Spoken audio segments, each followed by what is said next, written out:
অতিরিক্ত কলা খাওয়া বা ডাবের জল খাওয়ার আপনাদের হৃদরোগের জন্য ঝুঁকি হতে পারে, যেটা কিন্তু কার্ডিয়াক অ্যারেস্ট পর্যন্ত ঘটাতে পারে। চলুন এই বিষয়টা নিয়ে আজকে বিস্তারিতভাবে আলোচনা করা যাক।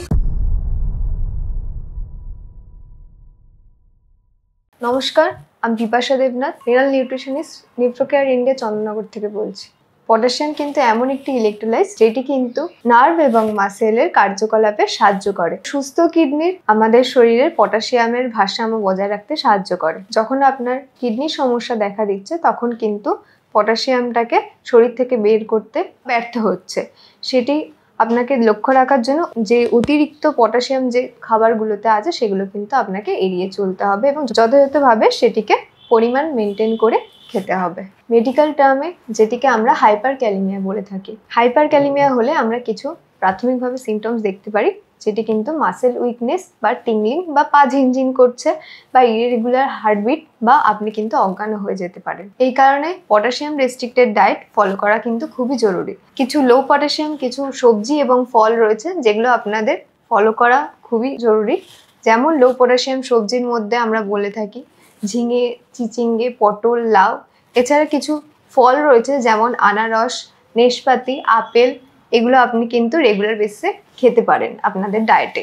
কিছু উচ্চ পটাশিয়াম যুক্ত খাবার রয়েছে যেমন শীতকালীন কিছু সবজি, কলা বা যে কোনো শাক।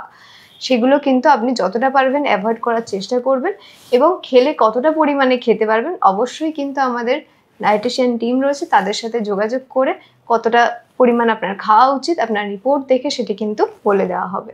তাহলে আপনি কি উচ্চ পটাশিয়াম খাবার যেগুলো আছে সেগুলো কি আপনি খাবেন না? কিভাবে খাবেন? রান্নার কিন্তু একটা প্রসেস হয় যেটা কিন্তু লিচিং পদ্ধতির মাধ্যমে কিন্তু আপনি পটাশিয়াম সবজিগুলো থেকে বার করে খেতে পারেন। যেমন আপনি প্রতি মাসে ক্রিয়েটিন চেক করছেন, তেমন কিন্তু তার সাথে সোডিয়াম পটাশিয়াম টেস্ট করাও কিন্তু খুবই জরুরি।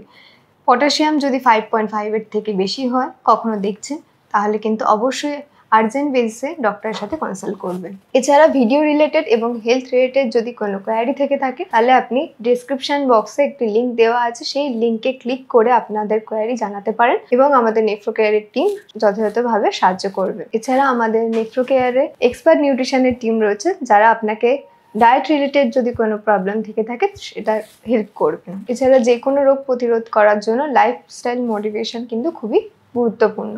এছাড়া আমাদের নেফ্রোকেয়ারে রয়েছে মুক্তি যোগা নামক একটি ইউনিট যেটা আপনাকে লাইফস্টাইল মডিফিকেশনে করতে হেল্প করবে। এছাড়া আমাদের নেফ্রোকেয়ারে রয়েছে এক্সপার্ট নেফ্রোলজিস্ট ডক্টররা যারা আপনাকে কোনো কিডনি রিলেটেড বা হেলথ রিলেটেড যদি কোনো কোয়ারি থেকে থাকে বা প্রবলেমে পড়ে থাকেন তাহলে কিন্তু হেল্প করতে পারবেন তারা যথাযথভাবে।